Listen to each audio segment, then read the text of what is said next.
ஆனால் இந்த டிஆர் பாலு பாருங்க, கெட்ட எண்ணம் பாருங்க. அந்த ஆளு அவர் வந்து என்ன சொல்றாரு, டிஆர் பாலு பேண்ட்லயே ஒண்ணுக்கு போயிட்டாரு. செந்தில் பாலாஜி சொல்றாரு, டிஆர் பாலு சொல்றாரு செந்தில் பாலாஜி பேண்ட்லயே ஒண்ணுக்கு போயிட்டார். அனுச்சா தானே கைது போடுவாரு, அனுப்பிச்சா கைது போட்டுருவாரு. அது போடக்கூடாதுன்றதான் அந்த பேப்பரை வந்து எடுத்து உள்ள டயர் உள்ள வச்சுட்டாங்க. இப்ப இவங்க வந்து டயர்ல இருந்து எடுத்து பேப்பர் எடுத்து விடுங்கப்பா. இப்ப இவங்க வந்து எடுத்து விட்டுட்டாங்க. ஆளுநர் எதிர்பார்த்த மாதிரி கைது போட்டார். இதனாலதான் பாஜக தாவேகா கூட்டு ரெண்டும் ஒண்ணு. அவரை பார்த்து மௌனசாமியார்னு சொல்றீங்க. எங்க தலைவருக்கு வந்து முதல்வருக்கு வந்து எப்போ பேசணும் எப்படி பேசணும்னு எல்லாம் தெரியும். பேச வேண்டிய சமயத்துல பேசுவார் அவர் அப்படின்னு சொல்லிட்டு அவர் ஒரே ஒரு முறை குளத்தூர்ல போய் பேசினாரு. என்ன ஆச்சுன்னு தெரியல உங்களுக்கு, செம கவுண்டர். அப்படி இளைஞர்களை வழிநடத்துவதற்காக டிஆர் பாலு போன்ற மூத்தவர்கள் சொல்லியிருக்காங்க. அரசியலுக்கு வந்துட்டா வெக்கமான சூடு சொரணை ரோஷம் இதெல்லாம் பார்க்க கூடாது. சொன்னாரா இல்லையா, சொல்லியிருக்காரா இல்லையா? அப்புறம் நீங்க வந்து என்ன சார் அவர் வந்து தலைமறைவுன்னு சொன்னா அவமானமா இருக்காதான்னு. அதான் அரசியலுக்கு வந்துட்டார்ல செந்தில் பாலாஜி. அப்புறம் வெக்கமான சூடு சொரணை இதெல்லாம் வந்து இதுக்கெல்லாம் வேலையே இல்லையே. அங்க இந்த ஆன்டிசிபேட்டரி பெயில் கிடைச்சிருச்சுனால் வெளியில வருவாங்க. கிடைக்கலன்னா மறுபடியும் அது மேல்முறையீடு போற வரைக்கும் மறுபடியும் காணவில்லை தொடரும். இது வந்து செந்தில் பாலாஜி விஷயத்துல நடந்துகிட்டு இருக்குன்னு சொல்றாங்க. இப்ப அந்த சே பா அப்படிங்கிற பேர் சொன்னாலே இப்போ வந்து கொஞ்சம் சிக்கல்ல இருக்குன்றாங்க. துணை முதல்வராக வரணும் போது உதயநிதி ஸ்டாலின் அவர்கள் பாவம் அவருக்கு வந்து டைரக்டா இங்க இருந்து சென்னையில இருந்து டெல்லிக்கு பிளைட் கிடைக்கல. துணை முதலமைச்சருக்கே கிடைக்கல.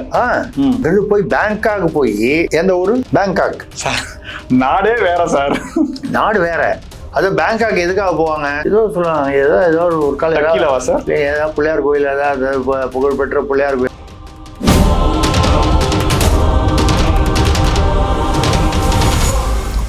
ஸ்பெக்ட்ரம் தமிழ் நேயர்களுக்கு வணக்கம். நம்மோடு மூத்த பத்திரிகையாளர் திரிசக்தி சுந்தரராமன் ஐயா இருக்கிறார், பேசலாம். வணக்கம். வணக்கம். சொல்லுங்க ராம்கி. நீண்ட இடைவெளிக்கு பிறகு உங்களை காணொளி காண்பதில் அடியேன் மகிழ்கிறேன். மகிழ்ச்சி. செந்தில் பாலாஜி தலைமறைவு, வாசலில் காவல்துறை அப்படின்ற மாதிரி தகவல் வருது. நிறைய செய்தி சேனல்லையும் கூடுதல் தகவல்களாக வந்துட்டு இருக்கு. ஏன் அவர் தலைமறைவாகிற அளவுக்கு அப்படி என்ன குற்றம்? உண்மையிலேயே தலைமறைவா? இதோடைய வரலாறு பார்த்தீங்கன்னா, அந்த போக்குவரத்து வழக்கு வந்து முன்னால 2016 முன்னாலேயே இருந்த வழக்கு, அதிமுக இருக்கும்போது இருந்த வழக்கு. கரூர் மாஃபியா செந்தில் பாலாஜி அவரை நாங்கள் வந்து சிறைக்கு, ஆட்சிக்கு வந்தவுடன் சிறைக்கு அனுப்புவோம்னு ஸ்டாலின் அவர்கள் 2016 தேர்தலில் பேசினாரு. வந்த உடனே அதுக்குள்ள திமுக வந்துட்டாருன்றதுனால அவர் தீரராகி தியாகி ஆயிட்டாரு. இப்போ அது கூட வந்து இப்போ டிஆர் பாலுக்கும் அவர் பேர் என்ன, ஐயா டிஆர் பாலு அவர்களுக்கும் செந்தில் பாலாஜிக்கும் என்ன கசப்புன்னு நமக்கு தெரியல. அதான் ஒரே கட்சியில இருந்தா வந்து ஒன்னா தான் இருக்கணும்னு அவசியம் இல்லை, முன்ன பின்னா இருக்கலாம். அவர் பேண்ட்லயே ஒண்ணுக்கு போயிட்டாரு. அவர் தீரர் தியாகின்னு சொல்றாரு முதல்வர். எவ்வளவு கண்ணியமா பேசுறாரு முன்னாள் முதல்வர் ஸ்டாலின். எவ்வளவு கண்ணியமாக அவரை பெருமைப்படுத்தி, இப்படிப்பட்ட ஊழல் செய்தவர் வந்து எங்கள் கட்சியில் இருக்கிறார் என்பது எங்களுக்கு வந்து ஒரு பெருமையா கண்ணியமா பேசினார்ல. ஆனா இந்த டிஆர் பாலு பாருங்க, கெட்ட எண்ணம் பாருங்க அந்த ஆளுக்கு. அவர் வந்து என்ன சொல்றாரு, டிஆர் பாலு பேண்ட்லயே ஒண்ணுக்கு போயிட்டாரு. செந்தில் பாலாஜி சொல்றாரு, டிஆர் பாலு சொல்றாரு செந்தில் பாலாஜி பேண்ட்லயே ஒண்ணுக்கு போயிட்டார். அப்படியே போனா கூட ஏதோ அப்படியே இருந்தாலும் பாட்டில் தண்ணி வந்து தவறி விழுந்துருச்சுன்னு அது மாதிரி ஏதாவது சொல்ல வேண்டியதானே. அப்படி சொன்னாரு. இப்படி இதெல்லாம் பழைய கதை. இப்போ வந்து என்னன்னு கேட்டீங்கன்னா, இந்த வழக்கை வந்து தொடரணும்னு இடி வந்து பல முறை கடிதம் எழுதி திமுக அரசு, அவங்க அரசு, செந்தில் பாலாஜி வந்து அமைச்சரா இல்லைன்னா கூட கிட்டத்தட்ட சூப்பர் அமைச்சராக இருந்தார். அமைச்சர்களுக்கெல்லாம் அமைச்சராக இருந்தார் அவர். அந்த வகையில வந்து ஒன்றும் ஆக்ஷன் எடுக்காம இருந்தாங்க. இப்போ இந்த புதிய ஆட்சி, தாவேக ஆட்சி வந்த உடனே மறுபடியும் இடி ஒரு ரிமைண்டர் போட்டுச்சு. ஏற்கனவே உயர்நீதிமன்றமும் ஒரு பக்கம் புஷ் பண்ணிக்கிட்டு இருக்கு. அப்படி வரும்பொழுது இதை வந்து நடவடிக்கை எடுப்பதற்கு கவர்னர், ஆளுநரிடம், இப்பொழுது உள்ள ஆளுநர் ஆர்லேக்கர், அதாவது கேரளா ஆளுநர், இப்போ இங்கே சேர்த்து ஆக்டிங், அவர்கிட்ட அதற்கான அனுமதியை கேட்டபோது நார்மல் கோர்ட்ஸில் ஒரு ஃபார்மாலிட்டி, இந்த அனுமதி கொடுத்துட்டாங்க போன வாரம். அதாவது இப்போ நம்ம எதுக்கு சொல்றோம்னா, செந்தில் பாலாஜியுடைய அந்த போக்குவரத்து வரக்கூடிய சரித்திரம் இதான். இதுக்கு நடுவில் இந்த டாஸ்மாக் விஷயங்கள்லாம் பெருசாகி கரூர் கேங்குன்னு சொல்லி 10 ரூபா பாலாஜின்னு வந்து செந்தில் பாலாஜியுடைய தம்பி அசோக் அவர்கள் திடீரென்று காணாமல் போய்விட்டார். அதுக்காக ஒரு நிறைய ஒரு கிளாரிட்டி சார். இப்போ என்னன்னா வருமான வரித்துறை ரெய்டு அங்க நடக்கும்போது பாத்தீங்கன்னா அவங்க இன்ஸ்பெக்டர் எனக்கு ஆய்வாளர் எனக்கு கஸ்தூரியா என்னன்றது அவங்க பேர் எனக்கு சரியா ஞாபகம். பெண் அவங்க மேல தாக்குதல் நடத்தி அவங்க பேண்டெல்லாம் கட்டெல்லாம் போட்டு வந்தாங்களே சார், அது ஒரு கேஸ் ஆச்சு. அதாவது அது தனி, அதுவும் இப்போ அதுலயும் ஆக்ஷன் அப்படின்ற மாதிரி வருது சார். அதெல்லாம் பெரிய விஷயமா பார்க்கப்படுமே. இல்ல அதாவது இதே செஞ்ச வந்து அங்க இதுல மேற்கு வங்காளத்துல மம்தா அவர்கள் வந்து பாத்தீங்கன்னா இடி ரெய்டு இந்த ஐபேக் மூலமா வந்து பண செலவை நடந்தது. தேர்தல் ஐபேக்னா ஏதோ ஆலோசனை மட்டும் தான் கொடுப்பாங்கன்னு நினைச்சிருந்தாங்க. இல்ல அவங்க ஃப்ரீயா லாண்ட்ரிங்கும் பண்ணி கொடுக்குறாங்க, லாண்ட்ரி வச்சிருக்காங்க போல இருக்கு. அவங்க வந்து அதையும் பண்ணி கொடுத்துருந்தாங்க. ஒரிஜினலா ஐபேக் வச்சிருந்த பிரசாந்த் கிஷோர் கட்சி ஆரம்பிச்சு போண்டி ஆயிட்டாரு, எங்கேயோ ஆசிரமத்துல போய் சேர்ந்துட்டாரு. 1200 கோடி ரூபா சம்பாதிச்ச பணம் போயிடுச்சுன்னா ஆசிரமத்துல தான் போய் சேரணும், வேற வழி இல்லை. போய் சேர்ந்துட்டாரு, ரைட்டு. அது அவர் முடிஞ்சு போச்சு. அவரு நான் தான் அடுத்த முதல்வர்னு சொல்லிட்டு இருந்தாரு. 230 இடத்துல டெபாசிட் போயிடுச்சு. நீ 230ன்னா ஏதோ 400 இடத்துல நின்று இருப்பாருன்னு நினைச்சீங்களா? மொத்தம் 232 இடத்துல நின்னாரு. அதுல 230ல டெபாசிட் போயிடுச்சு. முடிஞ்சு போச்சு கதை. போயிட்டாரு. அவர் அந்த ஐபேக்கை வேற யாருக்கிட்டே வித்துட்டு போயிட்டாரா, இல்ல கூட இருந்த பார்ட்னர்கிட்ட கொடுத்துட்டு போயிட்டாரா? அவங்க வந்து ஏதோ நந்தன்லால் குப்தாவா நம்ம பேரு, அவரெல்லாம் வந்து பிரதீக் ஜெயின் நம்ம பேர்லாம் சொல்றாங்க. அவரெல்லாம் வந்து நடத்தும் பொழுது இந்த மணி லாண்டரிங்க வெஸ்ட் பெங்கால்ல பண்ணாங்க மேற்கு வங்காளத்துல. அப்பதான் திடீர்னு மம்தா பானர்ஜி என்ன பண்ணாங்க, சிஎம் வந்து நேரம் உள்ள வந்து இடி என்னெல்லாம் வந்து ஆவணங்கள்லாம் வச்சிருந்ததோ எல்லாத்தையும் கைப்பற்றின ஆவணங்கள், அது லேப்டாப்பு போன் எல்லாம் அடிச்சு வச்சு சொன்னாங்க மாதிரி அது பாட்டில் தூக்கிட்டு போயிடுச்சு. அதான் உச்ச நீதிமன்றமே கண்டனம் பண்ணுச்சு. அதெல்லாம் தாண்டி இப்போ வந்து என்ன ஆயிடுச்சு, பிஜேபி ஆட்சி வந்த உடனே மம்தா பானர்ஜி வந்து எங்க இருக்காங்கன்னு சொல்ல முடியாத அளவுக்கு ஆகி சோனியா காந்தியை பார்த்து நான் கட்சியை உங்க கட்சியிலேயே சேர்த்துருங்க, எது திரிணாமுல் காங்கிரஸா காங்கிரஸ் கட்சியில சேர்த்துங்கன்னு. இப்போ காங்கிரஸுக்கு ஒரு பெரிய அதிர்ஷ்டம் வருது. இந்த மாதிரி திரிணாமுல் காங்கிரஸ் ஒரு பக்கம் சேர்த்துட்டு சோனியா காந்தி அவர்கள் வந்து எல்லாம் சேர்க்க முடியாதுன்ட்டாங்களாம். இந்தம்மா ஏற்கனவே எங்கிருந்து போனவங்க, நம்ம நம்ப முடியாது, உள்ள வந்து நம்மளை விரட்டி விட்டுடும், ஆனாலும் வந்து வேணான்னு சொல்லிட்டு நம்ம வேணான்ட்டாங்க. இதே மாதிரி இங்க இதுல தெலுங்கானால வந்து ஜெகன் ரெட்டி அவரும் ஆரம்பம் காங்கிரஸ் தான், அவங்க அப்பா ஒய்எஸ்ஆர், அவரும் அங்கிருந்து வந்தவர் தான். அப்புறம் ஒரு பீரியட்ல கொடி கட்டி பறந்தாரு, அப்புறம் டவுன் ஆயிட்டாரு. இப்போ அவரும் வந்து காங்கிரஸ்ல போய் என் கட்சி இதுக்கு மேல ஒன்றும் தாக்கு பிடிக்க முடியாது, நடத்த முடியாது, காங்கிரஸ்ல சேர்த்துங்கிறாங்க. காங்கிரஸ்ல அதுவும் யோசனை பண்றாங்க. காங்கிரஸ்ல என்ன பாக்குறாங்கன்னா, யாரையாவது புதுசா இந்த மாதிரி மம்தா பானர்ஜி ஜெகன் ரெட்டி எல்லாம் கொண்டு வந்து சேர்த்து இருக்கிற ராகுல் காந்தியை வச்சு காப்பாத்துறாங்க. அவர் எப்படி ஏதோ பிரதமர் வேட்பாளர்ன்ற அளவுக்காவது கொண்டு வர்றாங்க. அவர் ஏதோ தத்து புத்துன்னு பேசினா கூட அதுக்கு சுத்தி வர ஏதோ ஒரு மற்றவங்களை வச்சு அதை அட்ஜஸ்ட் பண்ணி ஒரு மாதிரியா வந்து காப்பாத்திட்டு இருக்காங்க. இந்த மாதிரி யாரையா புதுசா இவங்கெல்லாம் உள்ள வந்துட்டாங்கன்னா, ஏற்கனவே காங்கிரஸ்ல இருந்தவங்க இவங்கெல்லாம் ஒரு காலத்துல இவங்க திருப்பி உள்ள வந்து ராகுல் காந்தியோடைய இடத்த பிடிச்சிட்டாங்கன்னா என்ன பண்றதுன்னு அவங்க கவலை, அவங்க குடும்ப கவலை அவங்க படுறாங்க. இதை மாதிரி இருக்கும் பொழுது செந்தில் பாலாஜி விஷயத்துக்கு வந்தீங்கன்னா, செந்தில் பாலாஜி அந்த போக்குவரத்து வழக்கு அது என்னைக்கா இருந்தாலும் விடாது கருப்பு, வேலை வாங்கி தருவது. ஏன்னா ஏன் விடாது கருப்புன்னு சொல்றேன்னா, அந்த இடத்துல வந்து சட்ட ரீதியாக இல்ல அவரே வந்து வாக்குமூலம் கொடுத்துருக்காரு. நாங்க லஞ்சம் கொடுத்துட்டோம், லஞ்சம் வாங்கணும், அதை வந்து 56 பேர்கிட்ட காம்ப்ரமைஸ் அக்ரிமெண்ட் போட்டு திருப்பி கொடுத்துட்டோம்னு. இது வந்து it is called admission of guilt, குற்றத்தை ஒப்புக்கொண்டதாக அர்த்தம். ஸோ இது எந்த காலத்துல நீங்க உச்ச நீதிமன்றம் வரைக்கும் போனாலும் எங்கேயோ ஒரு இடத்துல இடி மாட்டோம். ஒரு இடத்துல தப்பிச்சா கூட இன்னொரு இடத்துல மாட்டோம். ஏன்னு கேட்டா நீங்களே வந்து போய் ஏதோ வாண்டனா வந்து வண்டியில ஏறிட்டீங்க, இது ஒரு பிரச்சனை.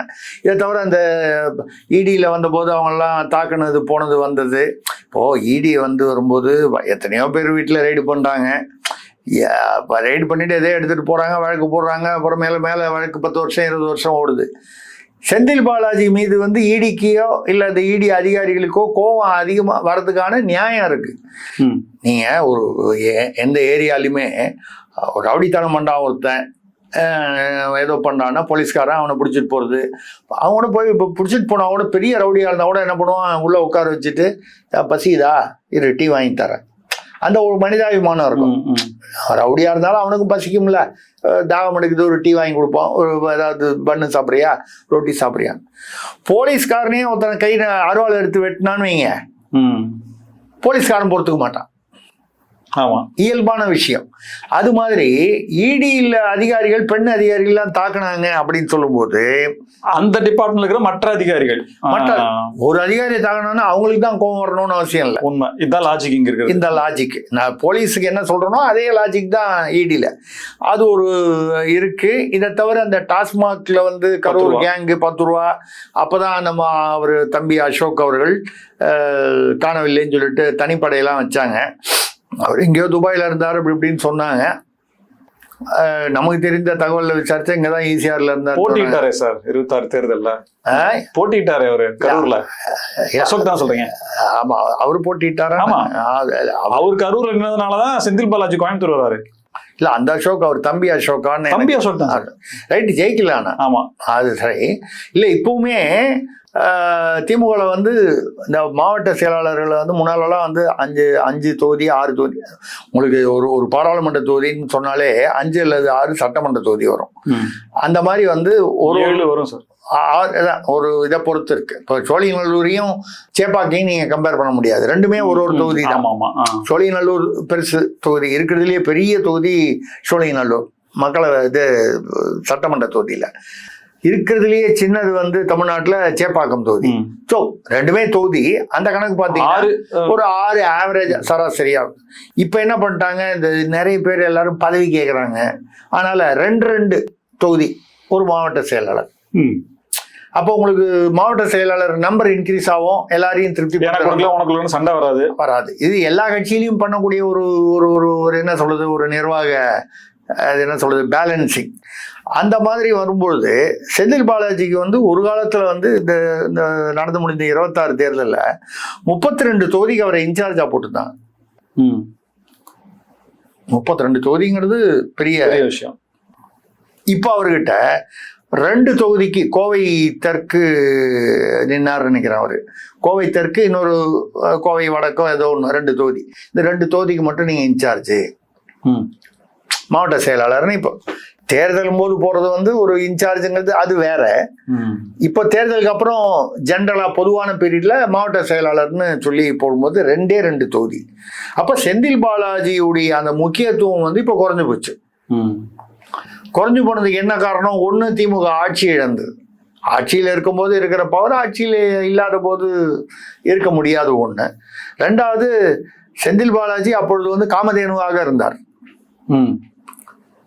கேட்கும் போதெல்லாம் பணம் கொடுத்தாரு, சில சமயம் கேட்காத போதும் பணம் கொடுத்தாரு.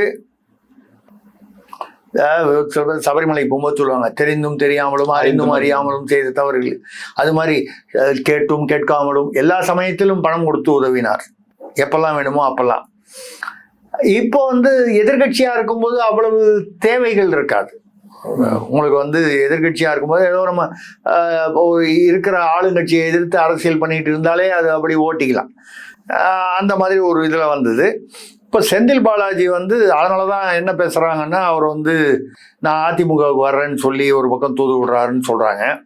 எடப்பாடி பழனிசாமி கூப்பிடுறாரு அப்படின்ற மாதிரி. ஏன்னா வழக்குகளை வந்து பாஜக வச்சு பேசிக்கலாம் மாதிரியும், அடுத்த தலைமையே நீங்க தான் அப்படின்ற ஆஃபர் கொடுக்குற மாதிரியும், ஆமா நீங்க வந்தா கொங்கு பாத்துக்கலாம் நீங்க அப்படின்னு சொல்லி கூப்பிடுற மாதிரியும்.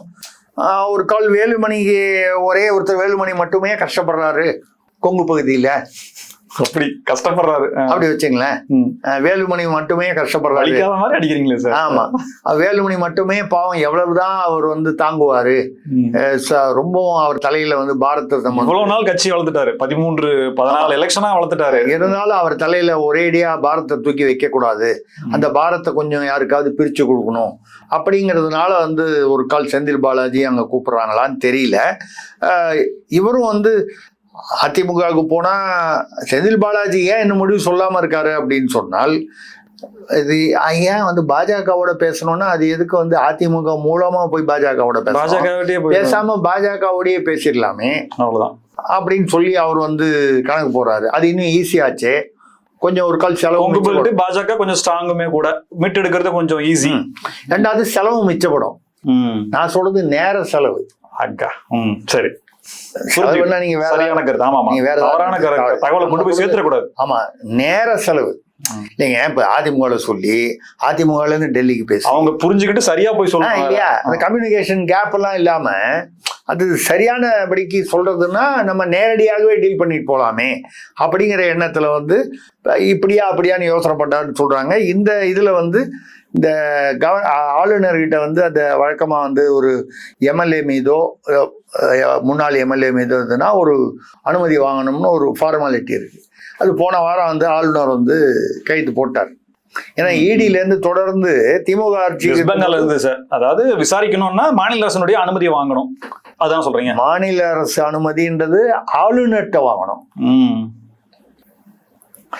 நீங்க சொல்றது வந்து சிபிஐ விசாரணைக்கு மாநில அரசு அனுமதி, அது வேற. சிபிஐ விசாரணை வந்து சில மாநிலங்கள்ல வந்து வேணும்னா சிபிஐ எப்போனாலும் எடுத்துக்கலாம். சில மாநிலங்கள் வந்து நாங்க சொன்னா தான் நீங்க எடுக்கணும்னு ஒரு தனியா சட்டமன்றத்துல தீர்மானம் நிறைவேற்றுவாங்க. இது அப்படி இல்லை, இது தனிப்பட்ட நபர் மீது சிபிஐ விசாரணை. இதுக்கு வந்து மாநில அரசுன்னா கூட மாநில அரசு வந்து ஆளுநருங்கிறது ஃபார்மாலிட்டி. ஆளுநர் வந்து மாட்டேன்னு சொல்ல போறது இல்லை, அவர்கிட்ட அனுப்பிச்சா ஆட்டோமேட்டிக்கா போட்டுற போறாரு. திமுக அரசு வந்து ஆளுநர்கிட்ட அனுப்பாமையே வச்சிருந்தாங்க. சரி சரி சரி, அனுப்பிச்சா தானே கைது போடுவாரு, அனுப்பிச்சா கைது போட்டுருவாரு. அது போடக்கூடாதுனாலதான் அந்த பேப்பரை வந்து எடுத்து உள்ள டிராயர் உள்ள வச்சுட்டாங்க. இப்ப இவங்க வந்து டிராயர்ல இருந்து எடுத்து விடுங்கப்பா அப்படின்னு இப்ப இவங்க வந்து எடுத்து விட்டுட்டாங்க. ஆளுநர் எதிர்பார்த்த மாதிரி கைது போட்டார்.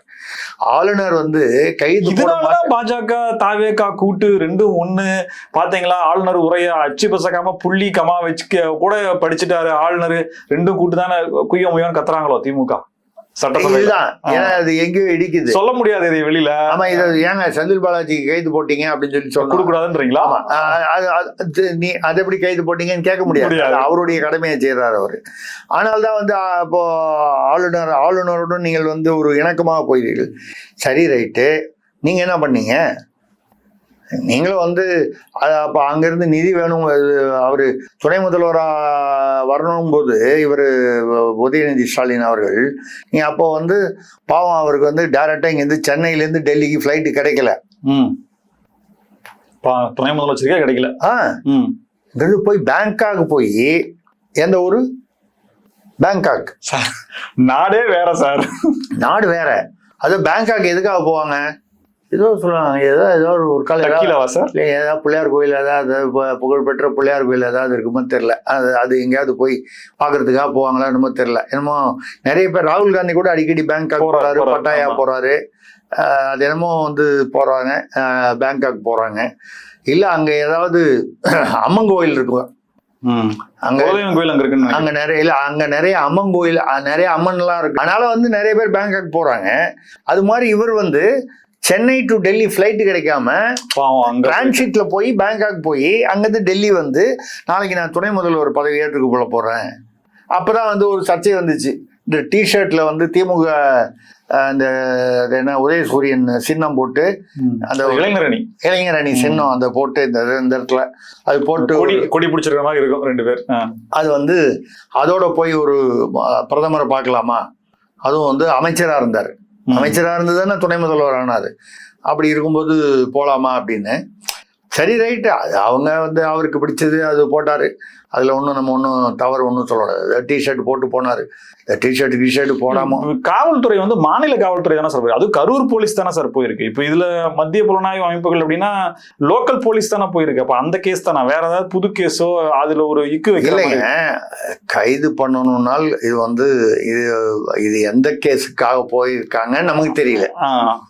நம்ம எதிர்பார்க்கறது இருக்கிற கேஸ் எல்லாம் சொல்றோம் இல்ல. அதாவது அந்த இடி வந்தது வந்து எப்பவுமே பாத்தீங்கன்னா, இடி வந்ததுனால் அதுக்கு முன்னால ஒரு பிரெடிகேட் அஃபென்ஸ் அப்படின்னு ஒரு எஃப்ஐஆர் இருக்கணும். அது எங்கேருந்து வரும்? மாநில காவல்துறை. பொதுவா அந்தந்த மாநில காவல்துறையில தான் வந்து ஒரு எஃப்ஐஆர் வரும். இல்ல சிபிஐல இருந்தும் வரலாம். மாநில காவல்துறையும் ஒரு வகை, இல்ல சிபிஐ வழக்கு பதிவு வரும். இப்போ பாத்தீங்கன்னா ஒரு தேசியமயமாக்கப்பட்ட வங்கியிலையோ இல்ல ஒரு என்ன சொல்றது, இப்ப நெய்வேலி லிக்னைட் கார்பரேஷன்ல ஒரு பிரச்சனை, பப்ளிக் அண்டர்டேக்கிங், இல்ல ரயில்வேல ஒரு பிரச்சனை, இந்த மாதிரி வரும்போது சிபிஐ வரும், தானாவே வழக்கு பதிவு பண்ணுவாங்க. அதாவது மாநில அரசுக்கு பதிலாக அது சிபிஐ வரக்கூடிய சில சூழ்நிலைகள். இது ரெண்டு தான் வந்து உங்களுக்கு வந்து புலனாய்வுத்துறை. இல்ல என்ஐஏ வந்துச்சுன்னா அது வந்து தேச துரோகம் அந்த மாதிரி விஷயம் வந்துடும், ஆன்டி நேஷனல் விஷயம். இல்ல நர்கோட்டிக்ஸ் பியூரோ வந்துச்சுன்னா போதை கடத்தல், இந்த மாதிரி வரக்கூடியது. இவரை பொறுத்த வரைக்கும் ஒண்ணு மாநில அரசா வரணும், இல்ல சிபிஐ வரணும். சரி, இடி எங்க வரும்னா இந்த மாதிரி ஏற்கனவே ஒரு எஃப்ஐஆர் இருக்கக்கூடிய இடத்துல பணச்செலவை ஏதாவது நடந்திருக்கும் அப்படின்னு அவங்களுக்கு தகவலோ சந்தேகமோ வந்தால் அவங்க வந்து பண்ணுவாங்க. ஆனா எந்த வித அது கூட என்ன இருக்குன்னா, இப்போ ஒரு மாசத்துக்குள்ள கேரளா உயர்நீதிமன்றம் என்ன சொல்லியிருக்குன்னா, அது என்ன வந்து முன்னால ஒரு ப்ரெடிகேட் அஃபென்ஸ் வேணும்னு கேட்கறது, பண செலவை வந்திருக்குன்னு அவங்களுக்கு தகவல் வந்தாலே போறதுக்கு அவங்களுக்கு வந்து அதிகாரம் இருக்குன்னு கேரள உயர்நீதிமன்றம் சொல்லியிருக்கு. ஆனா இது வந்து உச்ச நீதிமன்றத்துல யாரோ சம்பந்தப்பட்டவங்க வந்து மேல்முறையீடு பண்ணியிருக்காங்க. அதனால அது இந்தியா முழுக்க இன்னும் வந்து பிரதிபலிக்கல. உச்ச நீதிமன்றம் சப்போஸ் அது உறுதிப்படுத்திட்டா இந்த பிரெடிகேட் அஃபென்ஸ் தேவைங்கிற அந்த ஃபார்மாலிட்டி அடிபட்டு போயிடும். அப்போ எப்போ வேணாலும் இடி வந்து தகவலை வச்சுக்கிட்டு உள்ள போற முடியும். இப்போதைக்கு அது இல்லை, இந்த எஃப்ஐஆர் வச்சுக்கிட்டு தான் வர முடியுங்கிற நிலைமை இருக்கு. இப்போ மாநில அரசு போட்ட வழக்கா எதுக்காக வந்து நிக்கிறாங்க, மாநில அரசு காவல்துறை நிக்குதுன்னா அப்போ மாநில அரசு போட்ட வழக்கு அப்படின்னு ஒரு யூகம்.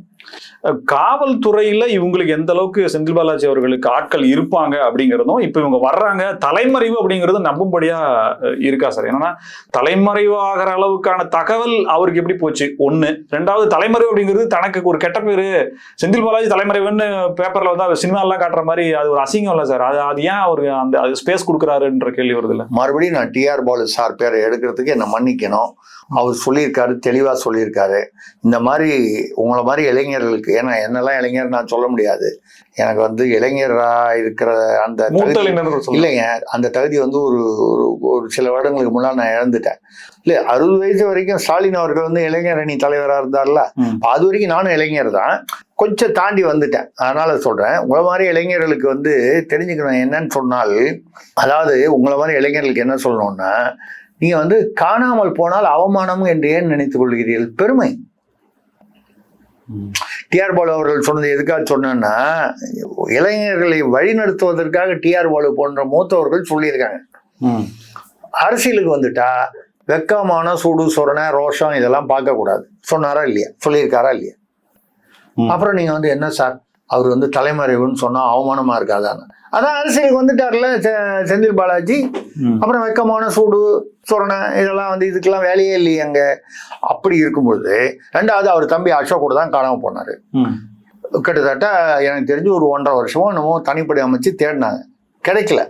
துபாயில இருக்காருன்னாங்க, சான் பிரான்சிஸ்கோல இருக்காருன்னாங்க. தனிப்படையெல்லாம் போய் சுத்தி பார்த்துட்டு வந்தாங்க, சொட்டர் கிட்டெல்லாம் போட்டுக்கிட்டு சுவிட்சர்லாந்துலாம் போய் பார்த்துட்டு துபாயில எல்லாம் போய் சுத்தி பார்த்துட்டு வந்துட்டாங்க தனிப்படை. ஏதோ நல்லது நடந்ததுன்னு வைங்க, இல்லைன்னா இவங்களுக்குலாம் ஃபாரின் போறதுக்கு தனிப்படைக்கு வாய்ப்பு கிடைக்காது இல்ல. அதெல்லாம் பண்ணி கடைசியில பார்த்தா அவர் இங்கதான் ஈஸியா இருந்தார் அப்படின்னு சொல்றாங்க.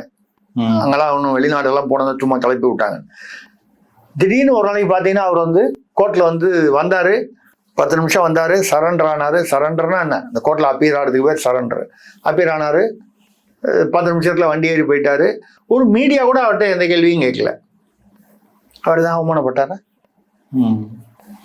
அதை போய் அவமானம்னு எப்படி சொல்றீங்க? அவமானங்கிறது அரசியல்ல வெற்றிக்கான தகுதியா சார்? இப்ப தலைமறைவுனாலே எப்படி பாருங்க, எப்படி கரெக்டா இன்ஃபர்மேஷன் பிடிச்சி அவர் எப்படி தலைமறை வைட்டாரு, பெருமைங்க. அந்த மாதிரி பெருமை. அந்த வகையில் இப்போ வந்து அவரு எங்கேயோ இல்ல, அநேகமா அவருடைய வழக்கறிஞர்கள் வந்து ஏதாவது ஒரு பெயிலுக்கோ ஆன்டிசிபேட்டரி பெயிலோ ஏதாவது ஒன்று ப்ரிப்பேர் பண்ணி போடுவாங்க. இது அதாவது லீகல் ஃபார்மாலிட்டியில வரக்கூடிய விஷயம். அது வரைக்கும் தலைமறைவா இருப்பாங்க. அந்த ஆன்டிசிபேட்டரி பெயில் கிடைச்சிடுச்சுனால் வெளியில வருவாங்க. கிடைக்கலன்னா மறுபடியும் அது மேல்முறையீடு போற வரைக்கும் மறுபடியும் காணவில்லை தொடரும். இது வந்து செந்தில் பாலாஜி விஷயத்துல நடந்துகிட்டு இருக்குன்னு சொல்றாங்க. இப்ப அந்த சே பா அப்படிங்கிற பேர் சொன்னாலே இப்போ வந்து கொஞ்சம் சிக்கல்ல இருக்குன்றாங்க. நீங்க சொல்றது செந்தில் பாலாஜி குறில் நெடில் இருக்கு பாரு, சேகர் நெடில், அதுவும் பாபு, அதுவும் பா, சே பா. அவருக்கும் பிரச்சனை வருதுன்னாங்க. என்னமோ அந்த பெயர்ல வந்து நியூமராலஜிக்கலா ஏதாவது பிரச்சனை வருதா சில சமயம் சொல்லுவாங்க. இந்த இதுல 7 நாட்டு சனி இருக்கு, அப்புறம் வந்து அஷ்டமத்து சனி, ஜென்மாந்தர சனிம்பாங்க. சில பேருக்கு வந்து குரு வந்து 5ஆம் இடத்துல இருக்கான், 7ஆம் இடத்துல இருக்கான்னு சொல்லுவாங்க. நமக்கு அவ்வளவு புரியாது. அந்த மாதிரி ஒரு உதாரணம் சொல்றேன். அது மாதிரி ஏதோ இந்த சே பா இந்த மாதிரி விஷயத்துல ஏதோ பிரச்சனை இருக்குன்னு நினைக்கிறேன். இதுல 2-3 விஷயம். ஒண்ணு என்ன பண்ணாங்க, அந்த கோயில்களில் வந்து அந்த கோயிலுடைய நிதிகள், இந்து கோயில்களுடைய நிதிகளை வந்து திருமண மண்டபம் கட்டுறேன், அப்புறம் வந்து இது வணிக வளாகங்கள் கட்டுறேன், கல்லூரிகள் இந்த மாதிரிலாம் கட்டுறதெல்லாம் எடுத்து குளத்தூர்ல முன்னாள் முதல்வர் ஸ்டாலின் அவர்களுடைய தொகுதியில கூட கபாலீஸ்வரர் கோயிலுடைய நிலம் நினைக்கிறேன் அது கட்டிட்டாங்க. அது கல்லூரி வந்துருச்சு, அது வேற விஷயம். பட் இதெல்லாம் கல்லூரியெல்லாம் கட்டி பாவம் ஆனாலும் தோத்துட்டாரு, அது வேற விஷயம். அதுதான் நேத்திக்கு கூட வந்து சட்டமன்றத்தில் ஒரு பெரிய பிரச்சனை ஆயிடுச்சு. அவரு கைகளை போற வரைக்கும் போயிடுச்சு. அதனாலேயே வந்து அந்த லைவ் நேரலையா வந்து நாங்கள் பண்ணுவோம் அப்படின்னு சொல்லி அமைச்சர் ராஜ்மோகன் பேசியிருந்தாரு. சட்டமன்றத்துடைய நிகழ்வுகள் எல்லாமே நாங்கள் வெளிப்படையாக இருப்போம்னு. மத்தியானத்துக்கு மேல நேத்தி தெரியல, அந்த வெளிப்படையை வந்து நிறுத்திட்டாங்க. தற்காலிகமாக வெளிப்படைத்தன்மை அநேகமாக. நான் அதனால என்ன நினைக்கிறேன்னா, இனிமேல் வந்து முற்பகல்ல மட்டும் வெளிப்படையா இருப்பாங்க, பிற்பகல்ல வெளிப்படையா இருக்க மாட்டாங்க அப்படின்னு நம்ம எடுத்துக்கலாம். முற்பகல் செய்யும், பிற்பகல் விளையும். இல்ல ஒரு கால் பிற்பகல் விளையும்னு எதிர்பார்த்து முற்பகலே செஞ்சிருவாங்க போல இருக்கு. அப்படி நமக்கு தெரியாது. அப்படிப்பட்ட ஒரு சூழ்நிலை நேற்று பிற்பகல் ஏன் வரல அப்படின்னு சொன்னா, அங்க கிட்டத்தட்ட இந்த கைகலப்பு போகுது. ஏன் கைகலப்புனா, இவர் மௌன சாமியாரா முதல்வர், அவர் எப்பொழுது மௌன விரதத்தை கழிப்பார்னு இந்த ஆஸ்டின் ஒரு தூத்துக்குடியா திருச்செந்தூரம் அந்த பக்கம் தென் மாவட்டத்து எம்எல்ஏ, அவர் திமுக எம்எல்ஏ, அவரு கொஞ்சம் தடாபுடான்னு பேசிட்டாரு. அதாவது விஜய் அவர்களை டார்கெட் பண்ணி. அதுக்கு பதில ஆதவர்ஜனா அவர்களும் சரி, அந்த ராயபுரம் தாமு அவரும் வந்து என்ன பண்ணிட்டாரு, ராயபுரம் வட சென்னைனாலே ஒரு வீரம் இருக்கும். ஆமா, அந்த வீரம் வட சென்னைன்னு சொன்னாலே அந்த வீரம் வந்துரும்ல, அவுட் ஆஃப் கண்ட்ரோல் அது வந்துரும்ல. ஆனால் வந்து பாத்தீங்கன்னா அவர் வந்து என்ன கேட்டாரு, அவரை பார்த்து மௌனசாமியார்னு சொல்றீங்க, எங்க தலைவருக்கு வந்து முதல்வருக்கு வந்து எப்போ பேசணும் எப்படி பேசணும்னு எல்லாம் தெரியும், பேச வேண்டிய சமயத்துல பேசுவார் அவர் அப்படின்னு சொல்லிட்டு அவர் ஒரே ஒரு முறை குளத்தூர்ல போய் பேசினாரு. என்ன ஆச்சுன்னு தெரியல உங்களுக்கு, செம கவுண்டர் அப்படின்னு ஒரு கவுண்டர் கொடுத்துட்டாங்க. இது கவுண்டர் கொடுத்தோம்னா கொஞ்சம் தாக்க முடியல, பெரிய அவமானம் அப்படின்னு சொல்லி ரொம்ப வருத்தமா வந்து அந்த வருத்தத்தினால வந்த ஒரு சலசலப்பு கைகலப்பு வரைக்கும் போகும்போது தான் இதெல்லாம் உத்தேசிச்சுதான் மத்தியானத்துக்கு மேல நம்ம வெளிப்படையா இருந்தது போதும்னு முடிவு பண்ணிட்டாங்க. அதுக்கப்புறம் உள்படையா இருந்துட்டாங்க. வெளிப்படைக்கு எதிர்வினையா தமிழ்ல இலக்கணமா உள்படைன்னு வச்சுக்கலாம், சரி வச்சுக்கலாம், பரவாயில்ல வச்சுக்க, அந்த மாதிரி வந்துட்டாங்க. இதெல்லாம் நடந்தது. இப்போ சேகர் பாபு என்னன்னா, இந்த 246 கோடி திட்டங்கள், அதாவது 2000 கோடி பிரிகேட் மோர்கன் அதான சொல்றீங்க. இந்த திருமண மண்டபம் வணிக வளாகங்கள்லாம் இதுக்கு தடை விதிச்சாச்சு. இது வந்து இவர் நம்ம அந்த தீபத்தை திருப்பரங்குன்றத்துல கேஸ் போட்டார் ராம ரவிக்குமார், அவர் வழக்கு போட்டுதான் இது மாதிரி வணிக வளாகங்கள்லாம் கட்டக்கூடாது, கோயில்ல இருந்து வர வருமானத்தை கோயில் சம்பந்தமான வழிபாடுகள் பூஜைகள் இந்த மாதிரி விஷயங்களுக்கு தான் நீங்க செலவு பண்ணுமே தவிர, நான் காலேஜ் கட்டுறேன் அது கட்டுறேன்னா அதுதான் நீங்க அந்தந்த டிபார்ட்மெண்ட்டு இதெல்லாம் வச்சிருக்கீங்க, துறைகள் இருக்கு, அந்த வருமானத்துல இருந்து கட்டணும், கோயில் வருமானத்துல கட்டக்கூடாது. அப்படி நீங்க கட்டதா இருந்தா சர்ச்சில இருந்து ஒரு வருமானத்தை அவங்க கிட்ட கொடுத்துட்றீங்க, மாஸ்க்ல இருந்து வருமானத்தை அவங்க கிட்ட கொடுத்துறீங்க. அந்த மாதிரி ஒரு இதுல எடுத்துட்டு போகும்போது இது ஒண்ணு வந்துருச்சு.